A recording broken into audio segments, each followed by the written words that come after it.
was biscuit. What was that? 20? Oh, you got me excited then. That's a 20. I thought we were having coffee and biscuits and sawdust. You're the chef.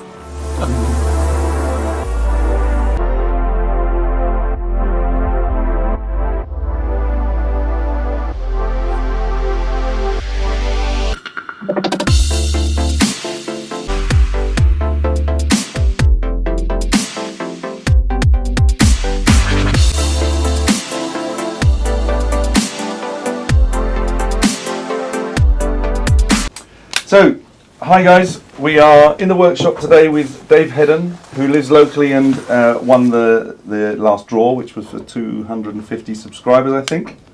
And as he's local and bought himself a biscuit jointer, we thought we'd do the unboxing together on film, and also give Dave the draw prizes that he had coming to him anyway.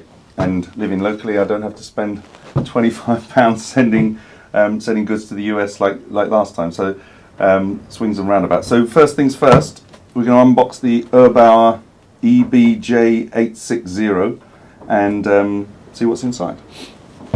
Did you already have one, Dave, and you've renewed, or? Not a specific biscuit jointer. I've used bits on a router before, which I find clunky. You know, the setup in particular, I just find awkward to do. So this is a treat. This is a machine that's already set up, ready to do a specific job. Absolutely. And it means I don't have to change the blades and the setup of the router every time I want to do anything. That's right. And as long as if it's anything like mine, you need a bit of space to store it, because I think well, I guess high end or low end, they're quite bulky. So as I said, this is the Erbauer EBJ860, and literally I've just cut the plastic, so you haven't seen what's inside. It's unwrapped. Like I haven't, and in I think the last episode 3 or episode 4 of the bedside table build, I used mine for the first time, relatively successfully. Definitely a great tool, but the unboxing was prior, not filmed, so it's quite good to be able to unbox yours with you. And in there we have, I can already tell you, you're going to have less space to save than mine, because mine's twice the size of that and does the exact same job but bigger. So there's what we have in the box. Dave, I'll let you discover. Sorry, did you want some coffee and sawdust? No, no sawdust. I'm good for sawdust, thank you. This is a typical Erbauer box, is it not? You've got a few bits and pieces. Yep. They managed to pack everything in so incredibly tightly. I mean, this is quite good to get a key and the instructions where it's captive in the top, and you don't have to worry about it being loose or getting lost. The trouble's not being loose, the trouble's getting them out. I found on the out and in the router. Because for Erbauer stuff, they do this all the time. Yeah. The tail is they don't fit. And I don't know why they do that. That's electricians. Would you keep this box to store it in? I would. I'm a box person, but having said that, apart from the shape, when you've got loads of these things, you never know what the hell's in them. Good point. Good point. So you're talking about. There's about 20 of those for different tools. Yeah. And as you can see, the permanent marker saying trim router or largest router or whatever it might be is really helpful. But there's item 1 coming out, that's exactly the same as my grinder release. That's a blade change, presumably. I've never had one of these. You know, the router is. It's all discovery. Different. Yes. There we go. It feels quite heavy. And I always think if it's too light, you think, well, what's in that? You know, plastic. What's not in it. But yeah, decent long lead as well. 3 Definitely meters. Feels solid. And how much was this, Dave? Not much. I think it was like 58 quid or something like that from Screwfix. Right. So So as we were saying earlier, you can borrow one, you can use a router, but if you want your own, and you're not going to use it professionally, or you're going to, from time to time, like I've probably had mine for 6 months and used it once on video the other day. spending £50 or $70 or $60, whatever that is pretty much, you know, you're going to keep the thing for 5 years, you're going to use it 25 times, there's no need to spend 350 on a DeWalt version if you're not using it every day or not likely to. No, not for that if level it of works. usage. Assuming it works. It does need to work. Yeah. So, I don't know if you've got anything in that instruction packet there, apart from probably how not to use it. There's a small dust collection bag. Again, a bit like the plastic boxes. I don't keep these either, but that's not a big bag, is it? It's not a big bag, and let's face it, nothing's going to go in there. It's going to go all out the side. But it's worth putting it on and testing. You never know. Well, so the blade is obviously in there. We don't have the blade changer bolt for that reason. These are the original instructions. Oh, the original instructions. What that is. I wonder how translated the others were, and from what. So everyone's moving to this now. It's just pictures. Well, it saves having to speak Chinese. Yeah. Excuse me 1 second. Oh, and large print. Well, that's handy for anyone above 20. We're getting a clamp. Oh, this entire instruction book is English. There's no foreign language versions of it. Now, when you say English, do you mean British? English like we wrote it, or English translated by a machine? I don't know. That's a good point. I don't suppose I'll ever read it to find out. No, put that with all the others. Put that with the box and the plastic bag. Recycle. Now, if you can pass me a piece of 4x2, which of course does not measure 4 or 2. No, nominal How size. silly. How silly that would be. Then we can have a look at what this does. Now this should be, we've got the angle settings on the side, and we've got the depth settings on this side, so I'm going to give this to you so you can have a look at that depth setting, which I believe we're going to, we can have a look at the you know, extreme low and extreme high and see what the difference is. Is that the setting for the biscuit type? Correct. I So know that's the depth of, Yeah. the depth of the So semicircle. 0, M and 2, and I thought it was 0, 10 and 20. Sorry, that is 20. M, medium. Medium, yeah. presumably. These are 20s. Always need biscuits to go with your coffee. Quickly. Yeah. So basically, There's a spacer. I did mine. Spacer to come off there, Ah, just to hold the handle. that's worth noting. Fashion. When I did mine, it was the first time I used it, and it was on video. So luckily, I managed to keep all my fingers. In fact, you did lose a finger last week and had an operation, and it's back. that's handy. Yeah. Keyhole surgery on a tendon. Yeah. Um, And PVA so glue. it'd be a shame, wouldn't it, to get that fixed and then lose one today?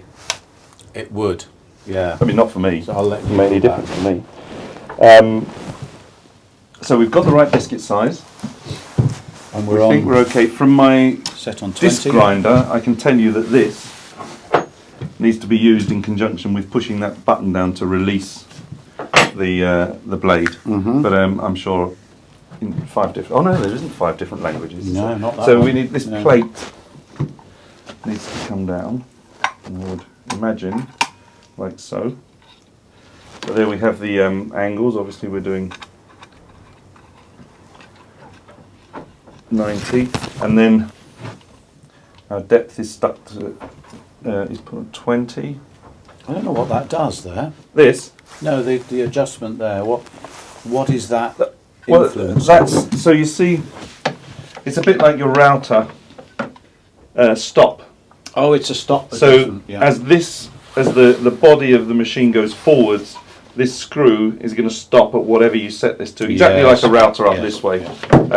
So obviously 20 is the biggest, so that's the smallest block. Now, although it doesn't need saying, I do find myself saying this quite often to myself. It will not work like this. No.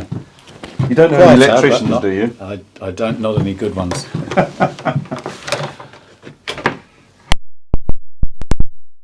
Quieter for sure, yeah. It's nice and silent. So, and as I said in the other day, the video the other day, make sure your clamps are a long way from where you're operating. Good and solid. You've got the top handle, depending whether you're left or right-handed, the top handle in your right hand to hold against the wood. When you turn this on, the blade is inside the machine. It's pushing it forward that's going to cut the wood. So you're fine and it's safe to turn it on.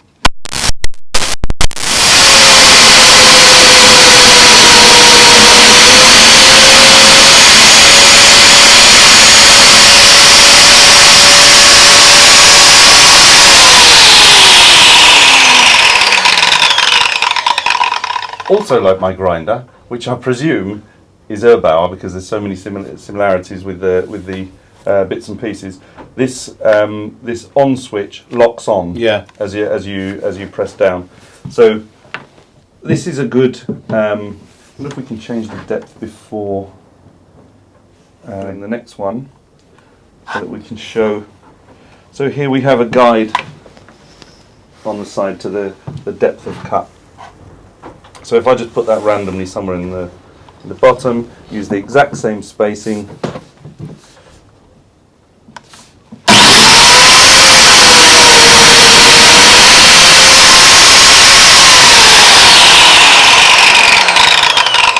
I tell you what, when I was using mine the other day, I was standing here and there was piles of sawdust hitting my right side. I was wondering even if there was a blade in it for that very reason, because it's cutting, so it must be in here. Yeah. So yeah.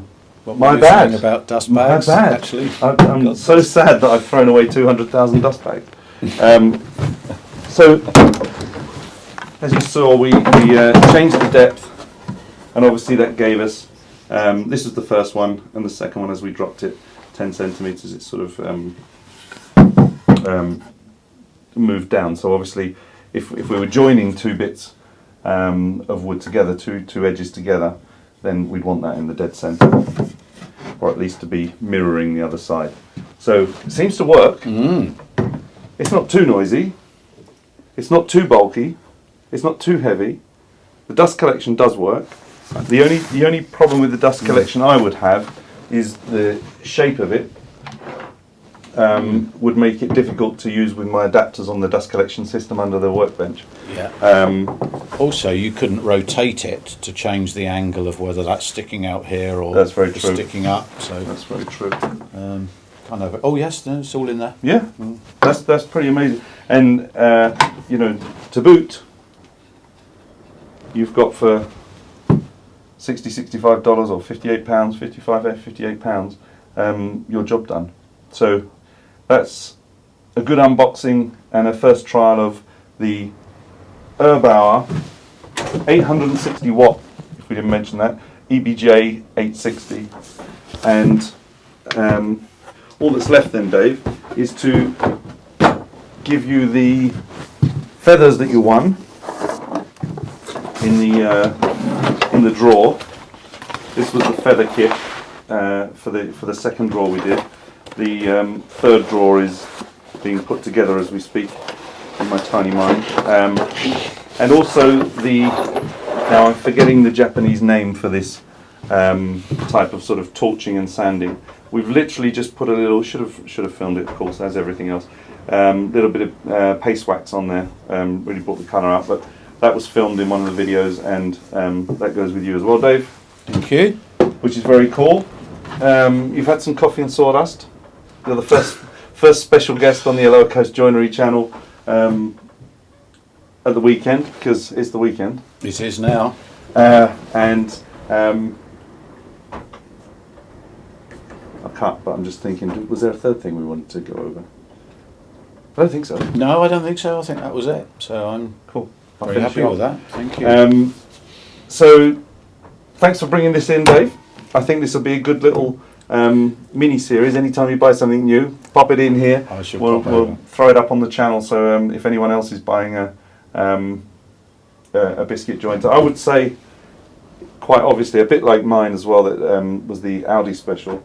If you're not using it regularly and you want to make something from time to time and use biscuits, then this is the way to go. Of course, the Festool is going to be fantastic and probably £850. Probably. and if you're using it every day and making cabinet, whatever the use is, every single day, that'd be worthwhile. But these little guys, who knows? Maybe they'll be bust in 6 months, and we'll be saying the opposite. But for a rare use, these are definitely pretty cool. So thanks, buddy, for coming in. Thank you. Still got 10 fingers, Pleasure. and so have I. Yeah. It's all bonus. And thanks for watching. We'll see you again soon. Please subscribe, hit the notification bell, and hopefully we'll see Dave in a few weeks with a new tool. Cheers. Thanks, guys. I'm sure there was a joke there about Dave and his new tool. Yeah. Yeah. You